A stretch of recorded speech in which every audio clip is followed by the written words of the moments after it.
যে স্ত্রী তার স্বামীকে অন্য নারীর সাথে সহ্য করা তো দূরের কথা, অন্য নারীর চিন্তা তার স্বামী মাথায় আনবে এটাও সহ্য করতে পারে না, এই নারী আর যাই হোক এই পৃথিবীর সব কিছুর চেয়ে তার স্বামীকে বেশি ভালোবাসে।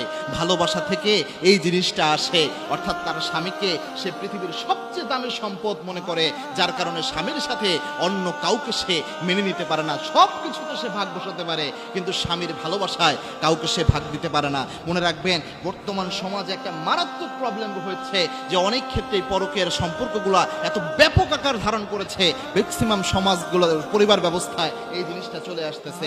এই জিনিসটার অন্যতম কয়েকটা সাইড ইফেক্ট অনেকভাবে দেখা যায়। তবে একটা জিনিস মনে রাখবেন, আপনার স্ত্রী হয়তো আপনার পরকীয়ার সম্পর্ক সহ্য করতে পারে না, কোনো নারীর সাথে ভালোভাবে কথা বলেন, সামান্য জিনিসে আপনার স্ত্রী রেগে যাচ্ছে, এর অন্যতম কারণ হচ্ছে এই গোটা পৃথিবীর চেয়ে আপনার স্ত্রী আপনাকে বেশি ভালোবাসে, এবং এটা আল্লাহ প্রদত্ত ভালোবাসা। আল্লাহ রাব্বুল আলামিন একজন নারীকে এমনভাবেই বানিয়েছেন যে একজন নারীর যখন বিয়ে হয়ে যায় তখন আব্বা তার সবচেয়ে বেশি আপন মানুষ থাকে না, বরং তার স্বামী থাকে আপন মানুষ। এজন্য আল্লাহর হাবিব বলতেন যে একজন স্বামী এবং স্ত্রী তারা হবে রহমদিল, এবং আল্লাহর ঘোষণা হচ্ছে হুন্না লিবাসুল লাকুম ওয়া আনতুম লিবাসুল লাহুন্না, তারা একজন আরেকজনের পোশাকের মতো।